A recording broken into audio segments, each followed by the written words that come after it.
Umumnya, ternak puyuh rumahan tidak melakukan vaksinasi pada puyuh. Hal ini bisa saja disebabkan antara lain adalah mungkin karena jumlah populasi puyuhnya yang masih sedikit. Takut produksi telurnya turun karena vaksinasi bisa menyebabkan puyuhnya stres. Atau tidak ada yang menjual vaksin di daerah terdekat, atau juga bisa banyak pertimbangan yang lainnya.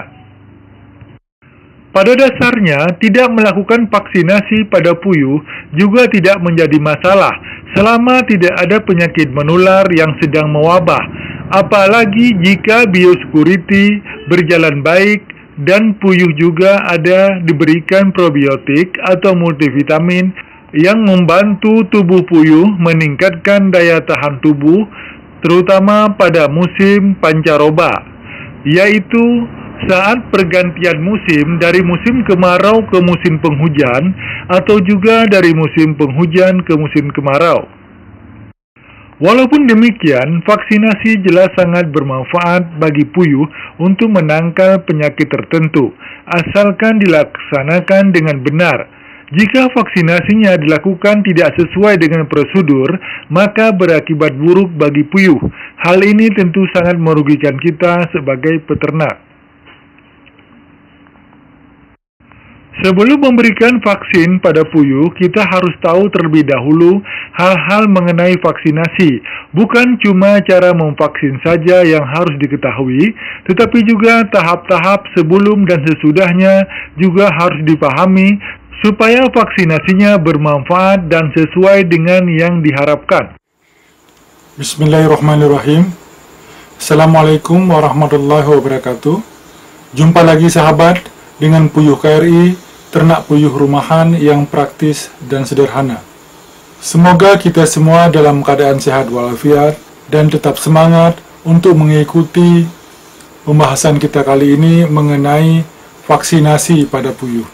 Video ini sengaja saya buat karena setelah ada unggahan video cara merawat DOKI umur 1 sampai dengan 21 hari yang lalu, ada beberapa pertanyaan dari para sahabat yang menanyakan mengapa pada video tersebut tidak membahas masalah vaksinasi pada puyuh.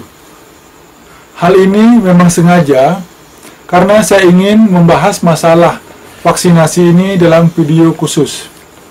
Tentu pembahasannya dibuat secara sederhana ala Puyuh KRI agar mudah dipahami oleh para sahabat sekalian. Baik, bagaimana pembahasannya? Untuk itu, ikuti terus video-video dari Puyuh KRI.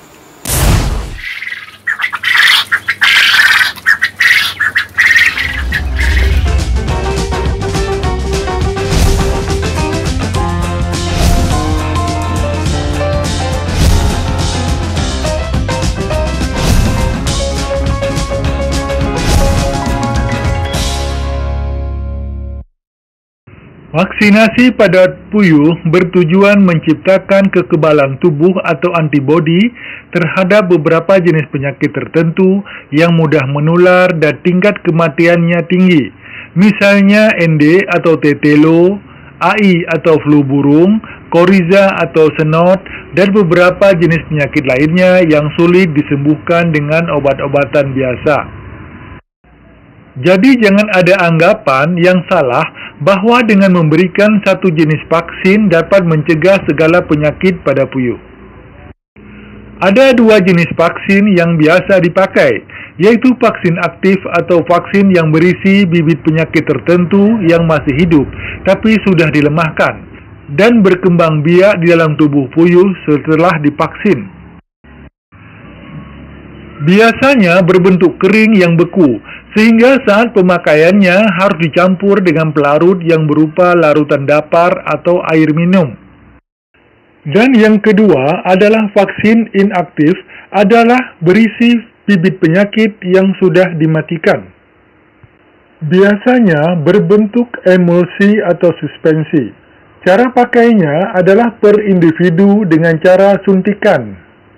Belilah vaksin di toko atau penjual yang menaruh stok vaksin pada tempat yang tepat, misalnya di dalam kulkas yang suhunya harus sesuai yang direkomendasikan oleh pabrik pembuatnya, yaitu berkisar antara 2 sampai dengan 8 derajat Celcius, jadi bukan ditempatkan pada showcase yang biasa.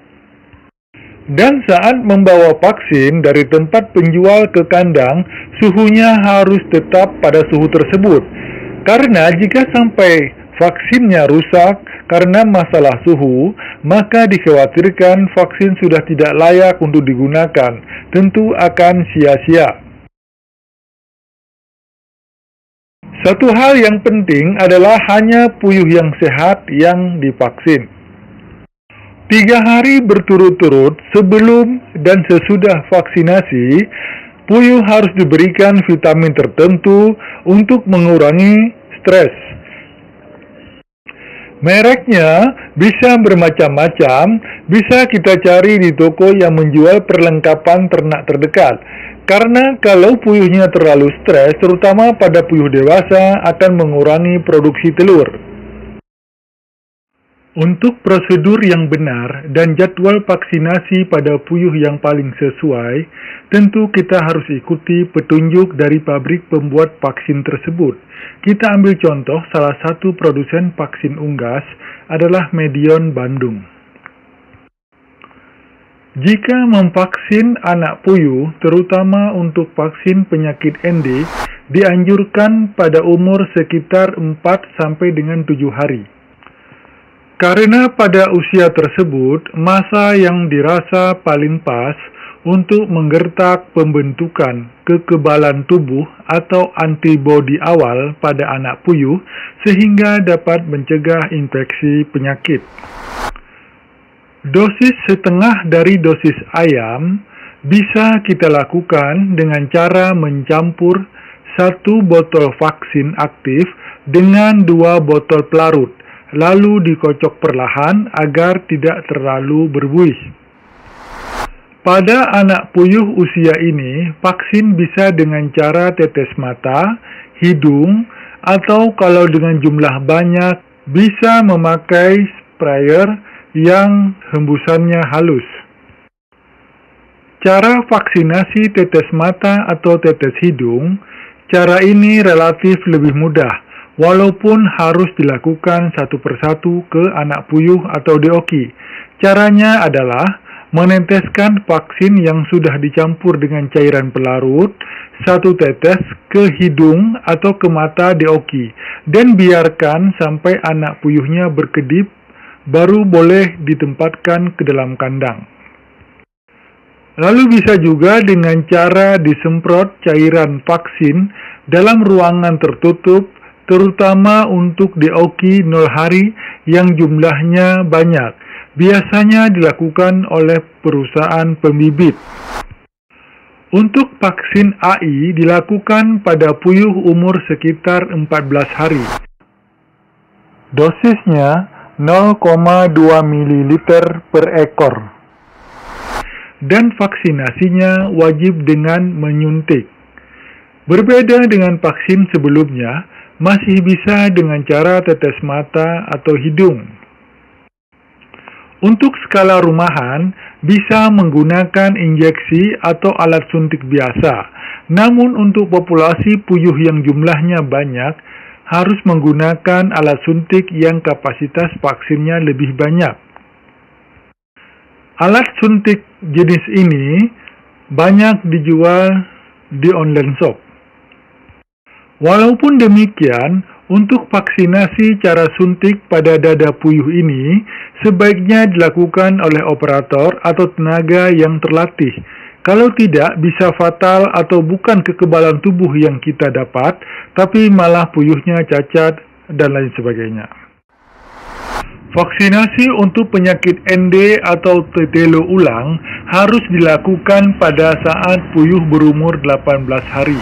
Dosisnya sama dengan dosis pada ayam.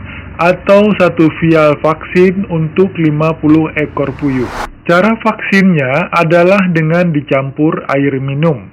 Vaksinasi melalui air minum merupakan salah satu cara vaksinasi massal yang praktis. Vaksinasi ini memiliki keunggulan yaitu stres pada puyuh lebih rendah. Namun, selain ada kelebihannya, pemberian vaksin melalui air minum juga memiliki kelemahan-kelemahan seperti membutuhkan perhatian khusus, terutama untuk jumlah air yang digunakan harus dihitung secara tepat. Karena itu, semua tergantung umur dan kondisi iklim saat sedang panas atau sebaliknya. Air yang mengandung klorin atau disinfektan yang harus dihindarkan. Begitu juga sinar matahari jangan sampai jatuh langsung ke dalam air yang mengandung vaksin. Sebelum diberikan air minum yang mengandung vaksin, puyuh terlebih dahulu dipuasakan selama 2-3 jam atau tergantung cuaca atau suhu pada saat vaksinasi ini dilakukan. Tujuannya adalah menciptakan rasa haus sehingga vaksin bisa langsung habis. Pemberian vaksin sebaiknya dilakukan pada saat pagi atau sore hari atau pada saat cuaca sedang tidak terlalu panas. Tempat air minum harus cukup supaya bisa diminum oleh puyuh secara bersamaan dalam waktu 2 jam. Dan jangan menggunakan tempat minum yang terbuat dari logam. Jika air yang bukan air aquades atau air sulingan, sebaiknya ditambahkan dengan susu atau skim milk seperti Medimilk sebanyak 20 gram tiap liter air, yang berguna untuk memperpanjang umur virus vaksin supaya menghasilkan kekebalan yang optimal. Cara penyajiannya, isi botol atau vial yang berisi vaksin dengan air minum, lalu dikocok supaya larut dan tercampur rata. Kemudian campurkan ke dalam air minum dengan jumlah air yang harus habis selama 2 jam. Begitu seterusnya, vaksin ulang harus dilakukan sesuai tabel supaya mendapatkan kekebalan tubuh yang sempurna. Jika mau memvaksin untuk penyakit koriza atau snot, sudah harus dilakukan sejak anak puyuh umur 7 sampai dengan 14 hari. Sisa-sisa vaksin harus dimusnahkan, jangan dibuang di sembarangan tempat.